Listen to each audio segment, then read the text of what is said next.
Welcome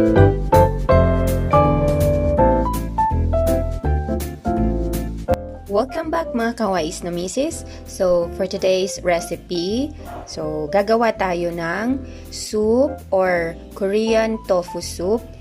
Ang main ingredients natin syempre ay ang Korean tofu. So, mas maganda sana yung sondubu or yung soft tofu, pero wala akong nakita. And what I bought is the firm tofu from Korean Mart. And we have the well-fermented kimchi. We also have, syempre, sardinas. So, ang kakaiban dito sa Korean tofu soup na to ay sardinas ang ating gagamitin. So, may pagka-Pinoy style tofu soup. So, the other ingredients we have is garlic. 1 cloves of garlic lang yan. So, finely chop. Mayroon tayong onion, 1 tablespoon of chili paste or gochujang. Tapos we have here 1 teaspoon of chili powder, 1 teaspoon of anchovy powder. Yung anchovy powder, napaka tasty po niya sa mga fish soup niya gagawin nyo. Kahit yung mga stir fry nyo, masarap siya kung gusto nyo yung may pagka seafood taste. So you should buy anchovy powder sa Korean Mart. Kung wala naman kayong anchovy powder, so pwede naman yung patis yung ating i-substitute, mga 1 tablespoon of patis plus fermented shrimp, yung bagoong natin, pwede nating i-substitute dito. So we need 1 tablespoon of sesame oil. We have sardines, gusto ko yung maanghang, and optional naman to but it tastes good. It will really affect the taste if you do buy soy bean paste from Korea. 1 tablespoon ang gagamitin natin. So, let's cook!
Boiled na siya, add natin yung other spices like anchovy powder and chili powder. Then add natin yung ating well-fermented kimchi.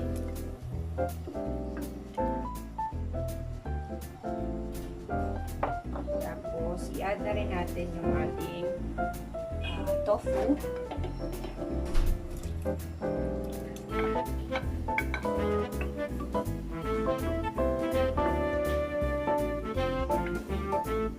Cover lang natin ulit. Kuluin lang natin siya ng mga around 4 minutes. Now, after 4 minutes, ang bango na talaga guys. I-add na natin yung ating sardinas. Bakit panghuli ko siyang nilagay? Kasi yung sardinas madaling madurog and ayokong mangyari yun. So, halo lang natin. pakulo lang natin ng mga 1 minute. So, after 4 minutes, pakulo lang, tas ilagay natin yung sardinas natin. Pakuluin lang natin ng mga 1 to 2 minutes.